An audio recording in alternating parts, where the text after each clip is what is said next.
அத்திப்பழம் சேகப்பா இந்த அத்தமக சேகப்பா. அம்மா என்ன உனக்கு 1,00,000 ரூபா கடன் வாங்கி போட்டு கடையை வச்சு தந்தா நீ கடை வாசல்ல உட்காந்துருந்து பாட்டு படிச்சுட்டு இருக்கா? கடைக்கு ஜாமான் வாங்க வந்த பையன் அம்மா அத்திப்பழம் சாப்பிட்ருக்கீங்களான்னு கேட்டான்.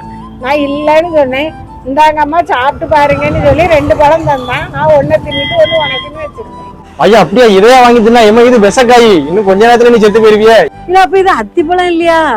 விஷக்காய்ங்க. நான் 1 தின்னுட்டேனே, செத்து போயிருவேனா? ஐயா ஆமாமா, நீ இன்னும் கொஞ்ச நேரத்துல செத்து போயிருவா. நான் இப்பவுமே போன் அடிச்சு சொந்தக்காரங்க எல்லாருக்கும் சொல்லி அனுப்பிடுறேன். அப்படியே 2 தந்தாவ 1 நான் தின்னுட்டு 1 உனக்குலாம் வச்சு அப்ப நான் நீனும் தின்னுட்டு சாவியா கூட வந்துருனே. நீ தின்னுட்டு சாவான்னு சொல்லி பெத்த பிள்ளை இதை தின்னுட்டு சாவுன்னு சொல்ற பத்தியா? நீ எல்லாம் என்னமா தாயி? அப்படி இல்ல, இது அத்திப்பழம் தான். இப்பதான் எல்லாம் கூகுள் பையில போட்டா சொல்றாவல.